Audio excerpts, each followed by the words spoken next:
এবং সংগ্রামী আহ্বায়ক জনাব নাহিদ ইসলাম তার জায়গা থেকে একটা স্টেটমেন্ট এমনি দিয়ে দেন না।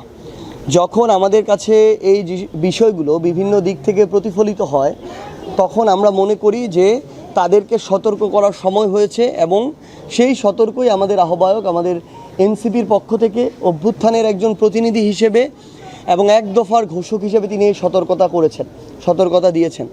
আমরা স্পষ্ট করে একটা জিনিস বলি, কিছু উপদেষ্টার মধ্যে আমরা এই আচরণ দেখতে পাচ্ছি যে তারা এখন কোনোভাবে দায়সারা দায়িত্বটা পালন করে নির্বাচনের মধ্য দিয়ে এক্সিট নিতে পারলে হইল, দেশে থাকুক আর দেশের বাইরে থাকুক।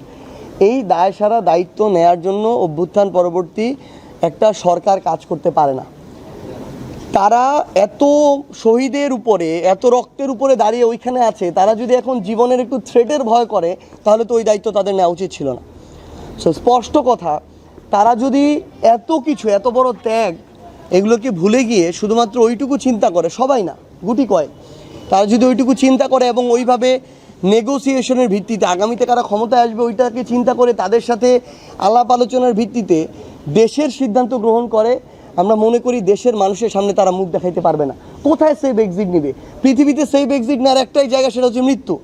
এর চেয়ে তো আর সেফ এক্সিট, এছাড়া কোনো সেফ এক্সিট নাই। আপনি পৃথিবীর যেই প্রান্তে চান সেখানেই বাংলাদেশের মানুষ আপনাকে ধরবে, সোশ্যাল মিডিয়ার মাধ্যমে হোক সামনাসামনি হোক। সো এত বড় একটা দায়িত্বকে স্কিপ করে, এত রক্তের উপরে একটা অর্জনকে স্কিপ করে কেউ যদি সেফ এক্সিটের কথা ভাবে, এই সেফ এক্সিট সম্ভব না। আমার এই শহীদ মায়েরা তাদেরকে ছেড়ে দিবে না। আমরা তাদেরকে স্পষ্ট করে বলি, অভ্যুত্থানের আকাঙ্ক্ষা বাস্তবায়নে জুলাই সনদে হোক, ঐক্যমত্য কমিশনে হোক, আপনার মন্ত্রণালয়ে হোক, প্রত্যেকটা জায়গায় আপনার স্ট্রিক্ট হইতে হবে, ওই সিদ্ধান্তটা আপনার দিতে পারতে হবে। আপনি কে কি বলবে, আমার চেয়ার একটু নড়াচড়া করবে কিনা, এই যদি চিন্তা করেন তাহলে তো আপনি এই অন্তর্বর্তীকালীন সরকারে থাকার কথা ছিল না। এবং সর্বশেষ আমাদের জায়গা থেকে আমরা যেটুকু বলবো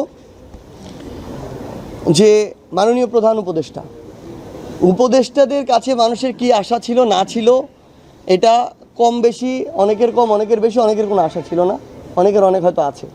কিন্তু তার কাছে যিনি আমাদের প্রধান উপদেষ্টা, যেদিন ওই 5ই আগস্ট শেষ রাতে, 6 আগস্ট ভোর রাতে, ওই রাত 4টা-5টার দিকে তার নাম আমরা ঘোষণা করি, বাংলাদেশের ছাত্র জনতার পক্ষে বাংলাদেশের মানুষের বুকে একটা পাহাড় সম আশা তৈরি হয়েছিল।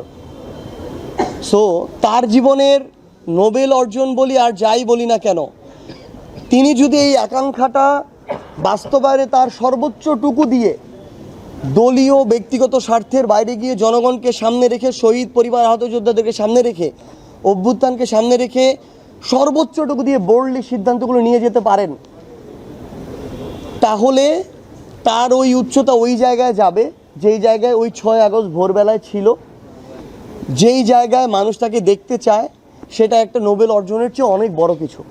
কিন্তু এই জায়গায় যদি কোনোভাবে দলীয়গতভাবে হোক, কোনো চাপে হোক, বিন্দুমাত্র কম্প্রোমাইজ মানুষ ফিল করে, দল লাগবে না, এনসিপি লাগবে না, বৈষম্যবিরোধী ছাত্র আন্দোলন লাগবে না, সাধারণ মানুষ যদি ফিল করে তিনি তার নিজের যে জায়গাটা, ওই জায়গাটা আর কোনোদিন এই বাংলাদেশে পাবেন না।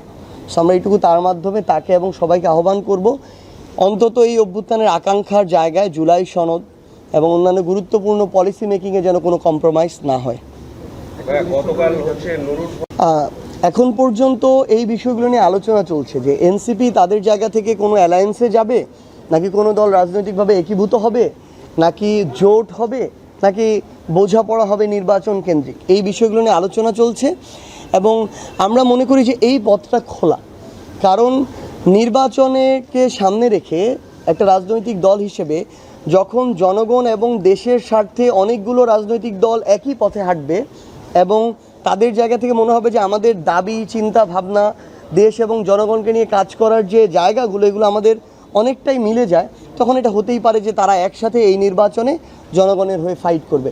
সো এনসিপিও এখন পর্যন্ত এই আলোচনাগুলোতে পজিটিভলি আছে। আমরা আশা করি খুব দ্রুত সময়ের মধ্যে এটার একটা ফাইনাল রেজাল্টের দিকে আমরা যাব এবং আপনাদের মাধ্যমে বাংলাদেশ এটি জানতে পারবে।